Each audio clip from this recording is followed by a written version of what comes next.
ابھی ادھم کو سوئے ہوئے 15 منٹ ہی ہوئے تھے کہ ایک خواب نے اسے جگا کر رکھ دیا۔ اس نے گھبراہٹ کی حالت میں فوراً لیمپ آن کیا اور گلاس میں پانی ڈال کر ایک ہی گھونٹ میں سارا اندر اتار لیا۔ اس نے آلیار کے متعلق ایک برا خواب دیکھا تھا۔ وہ کمرے میں ادھر ادھر چکر لگا کر خود کو پرسکون کرنا چاہ رہا تھا، مگر ناکام ہوا۔ وہ آلیار کو دیکھ کر تسلی کرنا چاہتا تھا کہ وہ ٹھیک ہے یا نہیں۔ اس نے سامنے والی دیوار پر موجود گھڑی پر ٹائم دیکھا، جو اس وقت 12 بجا رہی تھی۔ آج یہ جلدی سو گیا تھا، ورنہ ادھم سمیت تمام گھر والے عموماً 12 بجے کے بعد ہی سوتے تھے۔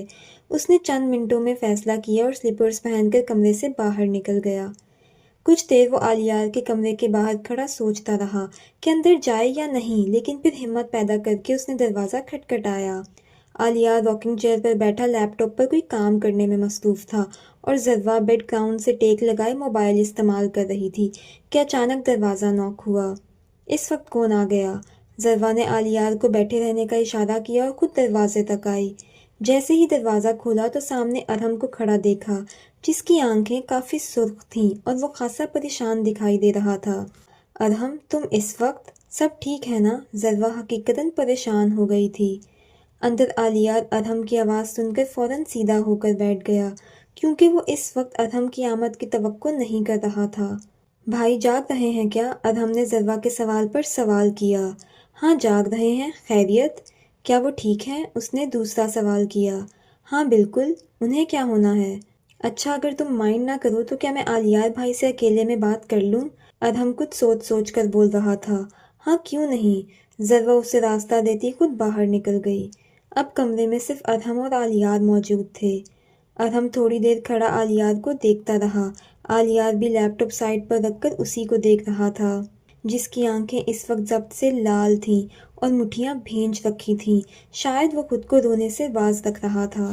پھر ادھم آہستہ آہستہ چلتا ہوا اس کے پاس آیا اور کارپٹ پر بیٹھ کر اس کے گھٹنوں پر سر رکھ گیا۔ آلیار ادھم کو اس طرح دیکھ کر خود کو نرم کر چکا تھا، اب بس وہ اس کے بولنے کا منتظر تھا۔ بھائی؟ ہاں، آلیار نے نرمی سے جواب دیا۔ ادھم نے اپنا سر اوپر اٹھایا اور کہا، بھائی آپ چاہے تو مجھے ڈانٹ لیں، مجھ پر ہاتھ اٹھا لیں، میں اف تک نہیں کہوں گا، لیکن پلیز مجھ سے یوں ناراض مت ہوں، مجھے یہ مت کہیں کہ میں آپ کو بلاؤں نہ یا آپ کے سامنے بھی نہ آؤں۔ آلیار نے لب بھینچے۔ بھائی، ادھم نے اس کا ہاتھ پکڑا، میں نے کبھی آپ کو بابا سے کم نہیں سمجھا، آپ میرے باپ ہی ہیں، اور یہ صرف بولنے کی حد تک نہیں ہے، یہ بات آپ خود بھی اچھی طرح جانتے ہیں۔ آلیار نے اس بات میں سر ہلایا۔ تو بھائی، ایک باپ تو اپنی اولاد کی ساری غلطیاں معاف کر دیتا ہے، کیا آپ میری یہ غلطی معاف نہیں کر سکتے؟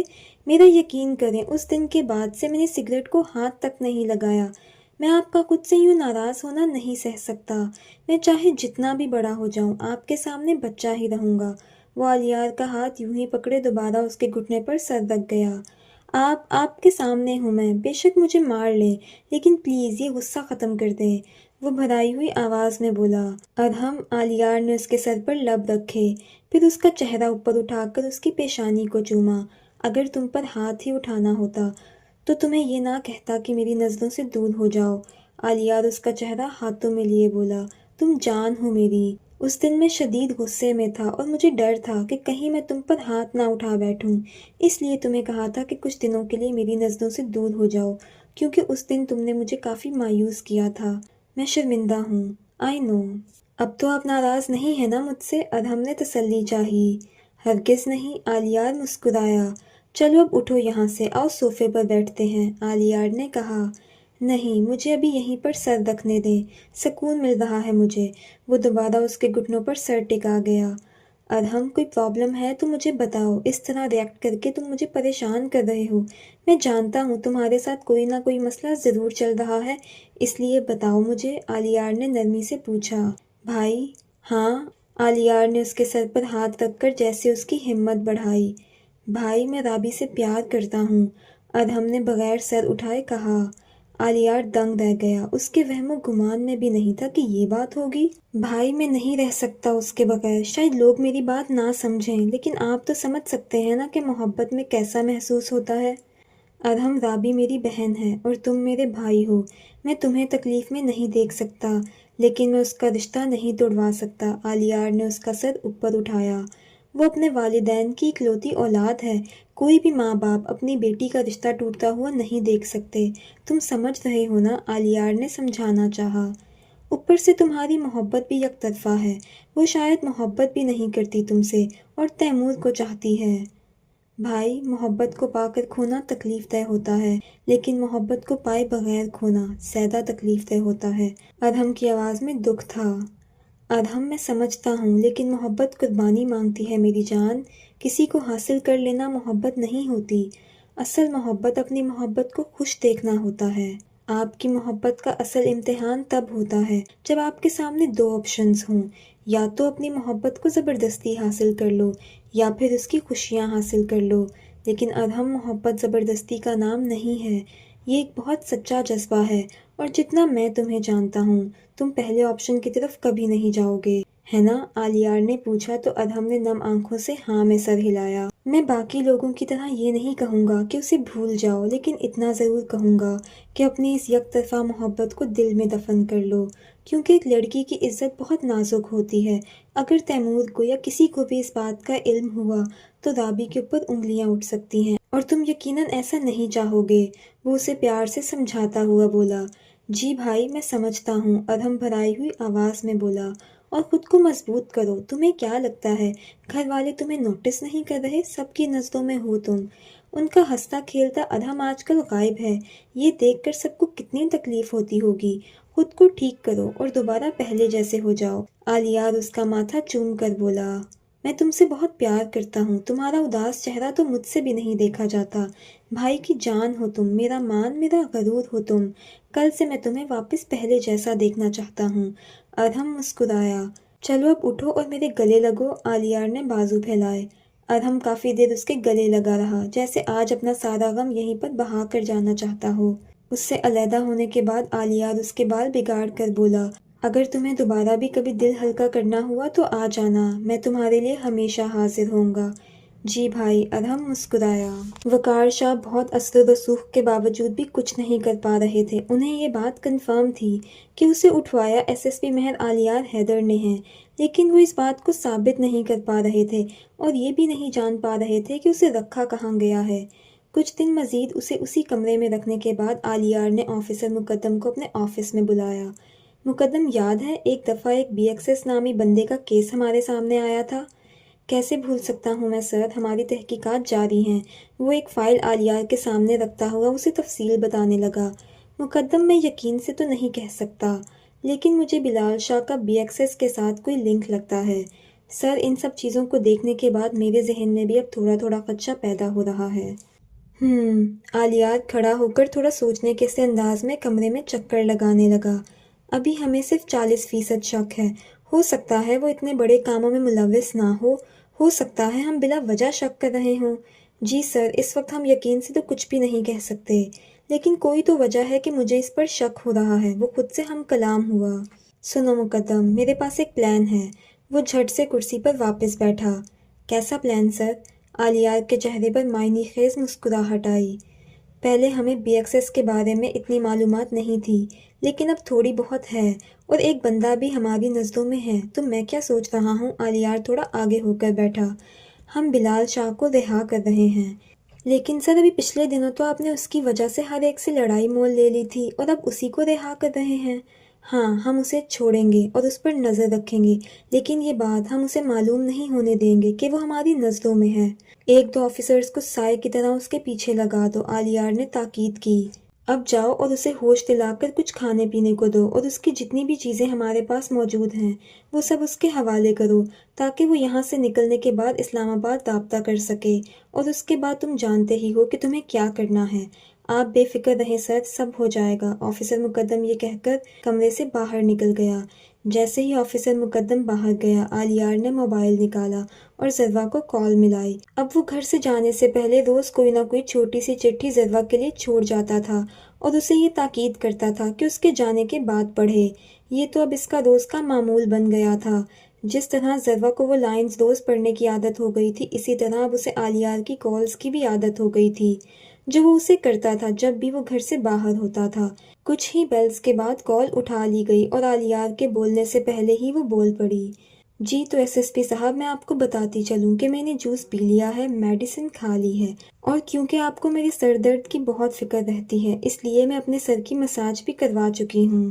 اس کے علاوہ اب آپ کے حکم کے عین مطابق میں کمرے میں آرام فرما رہی ہوں، کچھ دیر بعد اٹھ کر کچھ کھاؤں گی، اور اگر اس کے علاوہ میں کچھ بھول رہی ہوں تو آپ مجھے یاد کروا سکتے ہیں، وہ شریر لہجے میں بولی۔